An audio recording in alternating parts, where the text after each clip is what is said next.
everyone, welcome back. It's Moa aka Swedish Whiskey Girl, and today we're doing our last day of my Support Your Local series. And I know I said I would only do a week, but there's too many brands out there, so today's going to be my final one, and this is day 8. And of course there's too many brands out there, and there's so many that I haven't even had a time to touch on. Like here in the Lowlands, you of course have the Glasgow Whiskey Company as well, and Bladnoch, and a lot of different ones, but I hope to be able to lift them in the future of course as well. It's always fun to try new distilleries and old distilleries and just kind of support them in any way possible. So today we're going to have a little look at the Port of Leith distillery. The Port of Leith distillery is a distillery that technically doesn't exist yet. Well, they have their Tower Still House, which is down in Leith, where they make their gin, and I think it was established in 2017. And they of course make this stunning Leith and Lime gin. I'll speak a little bit more about it later on. But they are of course also building a new distillery here in Edinburgh, also located down in Leith, hence the name Port of Leith. But they are a very interesting company, and so far they've done some curious things, and they've also released of course some products, and those are the ones we're going to try today. So first of all, it is of course their Leith and Lime gin, which is bottled in this stunning bottle. It has a lot of little details and curious facts about the bottle of course as well. And once more, this is a brand that has a really well designed website, so if you want to read more about the gin or of course their sherry, check out the website. There's so much information there, and there's also so much information about Leith and the port, because they have, for example, this map where you can read more about some interesting ships and some interesting stories and how they're linked to their brand now as well. So Leith and Lime is of course named after the fact that one of the dominant flavours in their gin is lime.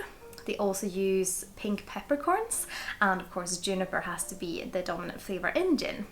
And the Lind part comes from James Lind, who was a very interesting man who conducted trials on board ships for sailors that had scurvy, and it eventually became proven that citrus fruits of course helped because they had a deficiency of vitamin C.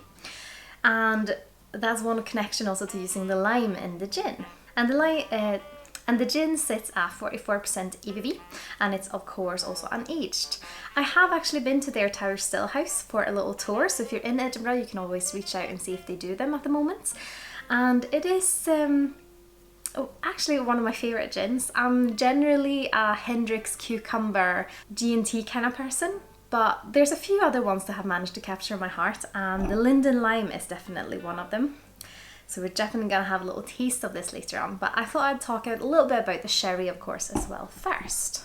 So when it comes to sherry, I know a lot of whiskey drinkers love a sherry matured whiskey. And I mean, they are lovely. They give a lot of flavour, and they can give a little bit of sweetness, they can give a little bit of that kind of dried fruits, nuttiness, all these different flavours and aromas that a lot of people tend to like. But let's not forget about the unsung hero that is actually the sherry industry. Because a lot of people drink whiskey, a lot of people drink sherry matured whiskey, but those people of course tend to not drink the sherry on its own, which is a bit of a shame. I think if you are someone who enjoys sherry matured whiskey, you should also take the opportunity to explore sherry, so you kind of see where the flavours are coming from. It's a fascinating world, and it's really old tradition as well. And sherry is of course a fortified wine, and it can't be called sherry unless it's made in the region of Jerez, which is located in Spain. So what Port of Leith has done is that they've bottled the wine that they will later use to fill the casks that will be their sherry casks. So they will fill casks with unaged fortified wine, and then they will leave them to season the casks for at least a year. I think they said 12 to 18 months before they empty them and then ship them back to Scotland. And the Oloroso sherry, which is what we have here, also with this stunning label, and if you look closely you can see a little bit of, it's illustrating the kind of connection between Jerez and Scotland. And like I said, this is an Oloroso sherry. It sits at 17.5% ABV. And Oloroso is of course an aged style of sherry, and it's I'm not going to go into sherry too much, but I'll hopefully do a video in the future talking a bit more about it. But it tends to be a little bit nutty, not as sweet as Pedro Jimenez sherry, for example. But Oloroso and PX is probably the sherry types you'll hear most about if you're interested in sherry matured whiskies. Oloroso tends to be a little bit drier. It tends to give you all those kind of lovely dried fruits aromas, but it tends to be less sweet than PX, basically. So what I really love about what they have done here is bottling the sherry so that you have a chance to enjoy it whilst we're kind of waiting for them to build a distillery and get their spirit out there and then eventually use those sherry casks. So it's a little bit of a way to support the sherry industry to then also be able to enjoy the product, so the whiskey, later on. And Port of Leith, they source their sherry from Bodegas, and this bottled Oloroso has been matured in a system called the Solera system, which is basically, if you think, a pyramid of casks, and then you fill it from the top, but then you always have a little bit of the older stuff left, so you take 50% of the casks that you have left to mature, and then you fill them up with new spirits. So eventually you might have some with some sherry in there that are 15 years old, and then you might also have some that are only a 1 year old. So you kind of top them up all the time, so the older components mix with the younger ones. I'm sure this is a horrible way of describing it, but check out either the Port of Leith website, because they explain it quite well there, or you can find it on internet as well. But of course, also important to know that this is not the casks that they will be using for their whiskey later on, because if you use casks for the Solera system, they get quite exhausted and you don't get a lot of actually flavour and colour from them. So a big part of the sherry casks that are used in Scotch whisky production, and of course in other whisky productions as well, won't be Solera system casks, but they will be seasoned casks. And that can of course be both American oak and European oak. But done talking, so now we're going to try them. We'll start by having a little taste of the gin. It has a lovely, lovely nose. I would say this gin isn't too juniper heavy. It definitely has a gin like the gin character of juniper to it, but it's very fresh, and then it also has that lime citrus, the kind of green citrus in it. Almost a bit floral, like a garden. Well, I mean, it is herbs and juniper in it, so that's not surprising. But yeah, floral and lime in there. Let's have a little sip. Slanjava.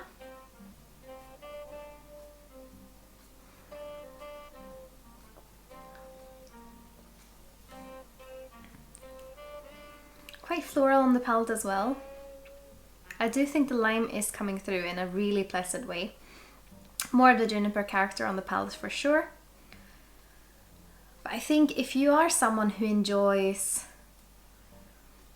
like a citrus fruit gin, or I mean, I think a lot of people would like this, and I've heard a lot of people really kind of praise this gin, that they really like it, and most people maybe drink a gin tonic as well, and this with something that is just quite light and refreshing. And I think the citrus influence of the lime makes it very intriguing, but it's also very easy to like.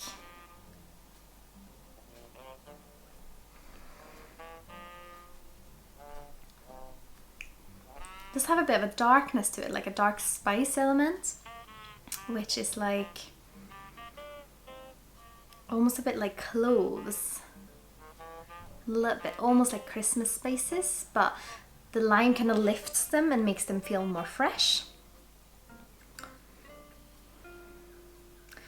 Yeah, I mean, I had a gin and tonic with this gin the other day, and it's really pleasant. It's easy to like, but it also tastes really good, which is what I'm looking for in a gin tonic. I'm not looking for super easy to sip and no flavour. I want enjoyable experience and good flavour. And that, I think the Linden Lime Gin is one of the gins at the moment that I'm really enjoying. Even though I tend to be pro cucumber G&T. But let's have a little look on the sherry. Sherry's always so interesting, and I've been to a sherry tasting a wee while back, and it's seeing how different they can be next to each other. And also, I mean, my boyfriend loves just drinking Pedro Jimenez sherry because it's delicious, but it's very fascinating seeing where the flavors come from, I think. Yeah, it's I mean, the way I want to describe it is kind of oak nutty sweetness. It's a bit of that kind of raisin note in there, of course, as well.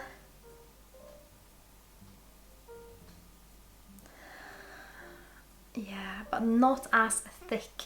And because I always describe Pedro Jimenez sherry as molten alcoholic raisins, this is more towards nutty, a little bit more oaky as well.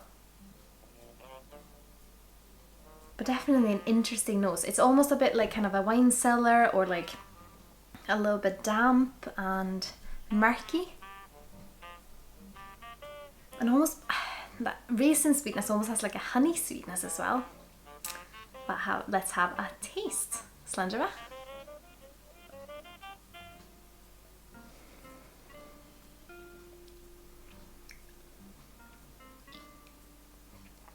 I'm used to drinking more PX than I am Oloroso, and I would say Oloroso has a bit of a lighter mouthfeel. It's, yeah, quite light but quite dry, but not in a way that it makes my mouth feel dry. It's just the flavour's quite dry. Say you compare it to your normal wine that is maybe not fortified, then on a scale you of course have really sweet wines, and then you have like dry wines on the other spectrum. So the sugar content feels much lower, which makes the sugar content feel more dry, if that makes sense. And it's definitely has that kind of nuttiness to it.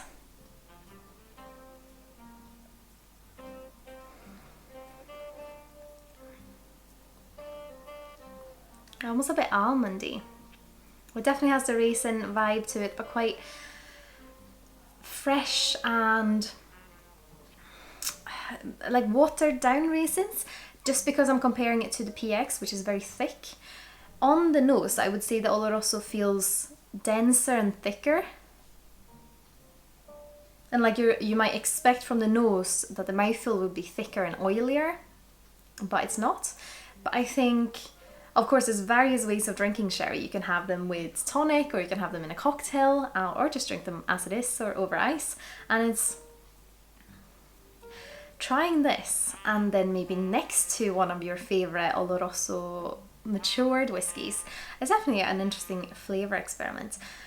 But of course, I would love to hear what your favourite gins and sherries are. Have you tried the ones from Port of Leith? Are you excited about Port of Leith, what they will do in the future? And of course, building their distillery, which will be a gravity distillery, which is something that Mackmyra in Sweden has done, which is basically when you build everything on top of each other. So you can ship everything up to the top and then let gravity kind of help you through production on the way down.